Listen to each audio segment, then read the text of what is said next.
여러분 안녕하십니까? 8월 31일 토요일 광주 MBC 뉴스데스크입니다. 대구역 열차 추돌 사고의 여파로 광주역과 광주 송정역 등에서도 열차 운행에 차질이 빚어졌습니다.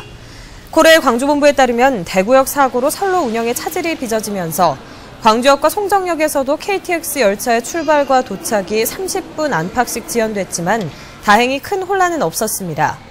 코레일은 서대전역부터 서울까지는 호남선과 경부선이 같은 선로를 이용하기 때문에 호남선 열차 운행에도 차질이 불가피했다고 밝혔습니다.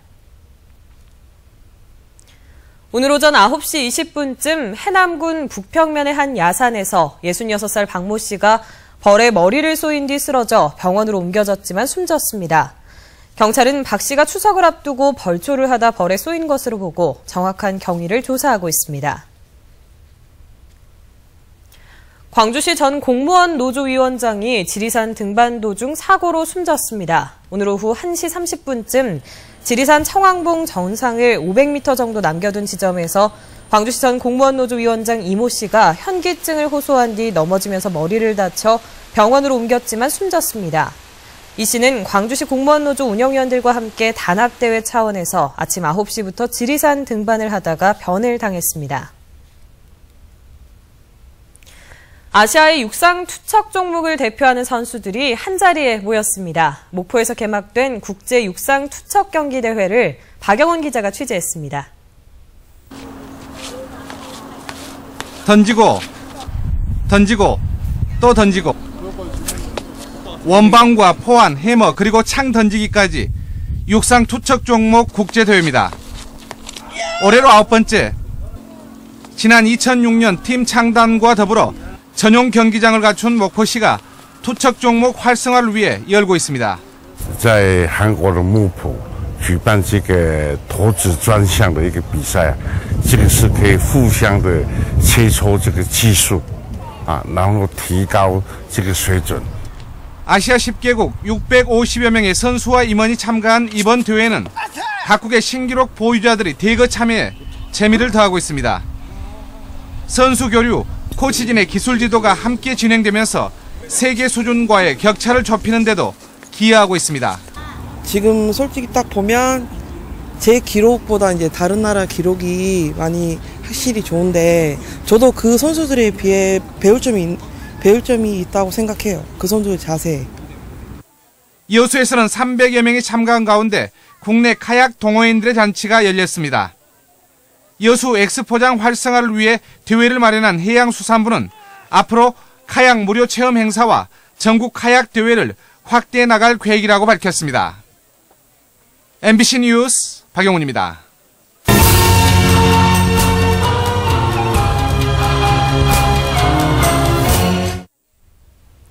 김치 한 가지를 젓갈의 양과 매운맛의 정도에 따라 9가지 맛으로 담급니다. 최대한 고객의 입맛에 맞추겠다는 것인데 결코 쉬운 일은 아니겠죠. 젊은 농업인의 꿈과 희망을 들어보는 연속 보도. 오늘은 김치 제조업에 뛰어든 지 3년째를 맡고 있는 한 여성 농업인을 만나보겠습니다. 조현성 기자입니다. 김치 속을 버무리는 손길이 분주합니다. 숙달된 솜씨들. 하지만 오전 내내 온 재료를 씻고 다듬고 절인 뒤 오후 늦게야 속을 버무리기 시작한 작업이 언제 끝날지 기약이 없습니다. 더욱이 전날 주문에 따라 같은 배추김치라도 여러 가지 맛을 내야 합니다.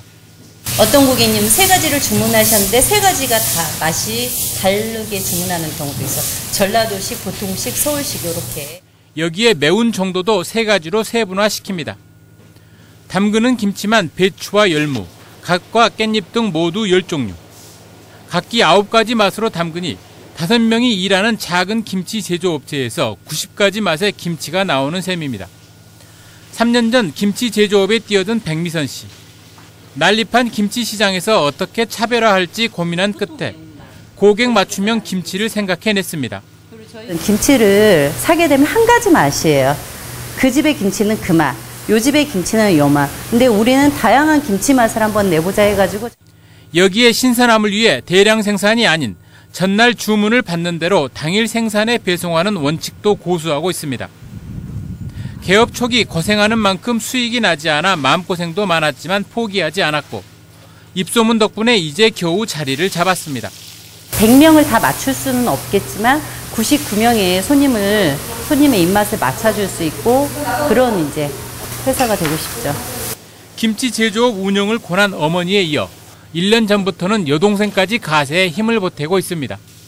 손맛 좋은 새 모녀가 고된 일상을 마다 않고 가족기업 만들기라는 꿈을 키워가고 있습니다. MBC 뉴스 조현성입니다.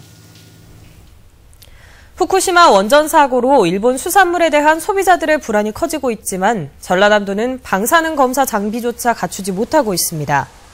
전라남도는 9월부터 수산시장과 대형 마트에서 일본산 수입 수산물을 수거해 방사능 검사를 실시하기로 했지만 검사 장비가 없어서 광주 식약청에 검사를 맡기기로 했습니다. 이 때문에 방사능 검사는 표본 검사 형태로 한 달에 한 차례만 이뤄질 예정이어서 소비자들의 불안 해소에는 역부족이라는 지적이 나오고 있습니다. 한국과 일본, 영국의 합작 공연인 원데이 메이비 언젠가가 다음 주 본 공연을 앞두고 공연 내용 일부를 언론에 공개했습니다. 원데이 메이비 언젠가는 아시아 문화전당의 예술극장 개관을 앞두고 사전 제작한 공연으로 5.18과 아랍의 봄 등 민주화 시위를 통해 과거와 현재, 미래를 조망하는 내용을 담고 있습니다. 본 공연은 다음 달 3일부터 옛 광주여고에서 열리고 11월에는 일본에서 공연될 예정입니다. 대한문화재연구원이 개원 5주년을 기념해 베트남 고대 문화를 찾아서라는 주제로 국제학술 심포지엄을 열었습니다.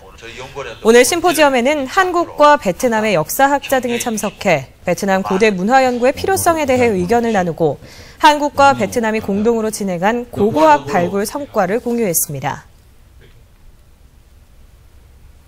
준비된 정치인 육성을 목표로 출범한 새 정치경제 아카데미가 첫 수료생을 배출했습니다. 지난 4월 창립한 새 정치경제 아카데미는 정치학자와 정치인들을 초청해 지방선거 출마 예정자 등 정치 지망생 30명을 대상으로 지난 5월부터 매주 한 차례씩 강의를 해왔습니다. 오늘 수료 기념 특강으로는 민주당 황주홍 의원이 한국 정치 개혁을 주제로 강의했습니다. 정율성 축제 부대 행사로 열린 정율성 광주 성악 콩쿠르가 빛골 시민문화관에서 열렸습니다. 정율성 성악 콩쿠르에서는 예선을 통과한 참가자들의 정율성 선생이 작곡한 노래와 오페라, 아리아 등을 공연하며 성악 실력을 겨뤘습니다. 광주문화재단은 1등상 수상자에게 상금 1,500만 원과 함께 정율성 음악제 개막 공연에 참여할 수 있는 기회를 제공합니다.